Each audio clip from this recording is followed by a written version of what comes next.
آیت نمبر 31 فلما سمعت بمکرہن، اور جب اس عورت نے یعنی کہ عزیز مصر کی بیوی نے ان عورتوں کے مکر کی یہ باتیں سنی، ارسلت علیہن، تو اس نے پیغام بھیج کر انہیں اپنے گھر میں بلوا لیا، وَأَعْتَدَتْ لَهُنَّ مُتَّكَئًا، اور ان کے لیے ایک تکیوں والی نشست تیار کی۔ اس آیت مبارکہ میں گویا کہ ایک پورا سین جو ہے وہ سنایا جا رہا ہے، ایک منظر ہے جو کہ بتایا جا رہا ہے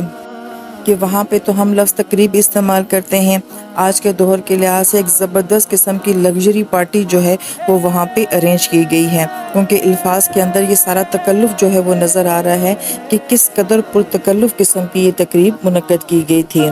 جیسا کہ پھر آیت میں آتا ہے کہ وَآتَتْ كُلُّ وَاحِدَةٍ مِّنْهُنَّ سِكِّينًا، اور ان میں سے پھر ہر ایک کے ہاتھ میں ایک چاقو دے دیا گیا،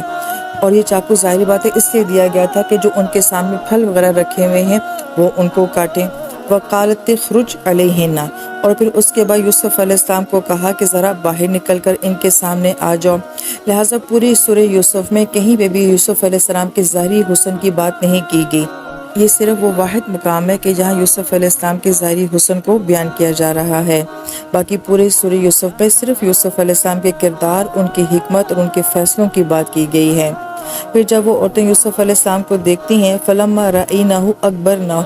تو اب جب ان عورتوں نے یوسف علیہ السلام کو دیکھا تو انہیں حیرت انگیز طور پہ بہت زیادہ حسین پایا۔ وقطعن ایدیہن، اور ان کے حسن میں مدہوش ہو کے انہوں نے اپنے ہاتھوں پر کٹ لگا لیا۔ اردو میں ترجمہ کرتے وقت تو ہم کہتے ہیں نا کاٹ لیا، تو پورا ہاتھ یا انگلیوں کو کاٹنا نہیں بلکہ جیسے کٹ لگ جاتا ہے، اصل میں معنی یہی پایا جاتا ہے۔ وقلنا حاشا للہ، اور وہ یہ کہنے لگیں کہ حاشا یہ شخص کوئی انسان نہیں ہے، ما ھذا بشرا، یہ کوئی انسان نہیں ہے، ان ھذا الا ملک کریم، یہ ایک قابل تکریم فرشتے کے سوا یہ اور کچھ نہیں ہو سکتا۔ اس آیت کو ذرا تدبر کے ساتھ سوچا جائے کہ جیسے ایک ایلیٹ کلاس کی جب پارٹی ہوتی ہے تو وہاں پہ ان عورتوں کی ڈریسنگ کس انداز کی ہوتی ہے، ان کی جوڑی کس انداز کی ہوتی ہے، وہاں پہ کھانا پینا کس انداز کا ہوتا ہے، اور اگر ایسی تقریب میں کوئی خوبصورت انسان وہاں پہ آتا ہے تو گویا کہ یہ مصر کا معاشرہ سنایا جا رہا ہے، غیر مسلم عورتوں کو سنایا جا رہا ہے، تو کسی خوبصورت مرد کو دیکھ کے وہ کس قسم کے انداز اختیار کرتی ہیں اور کس قسم کے اشارے کرتی ہیں اور کس قسم کے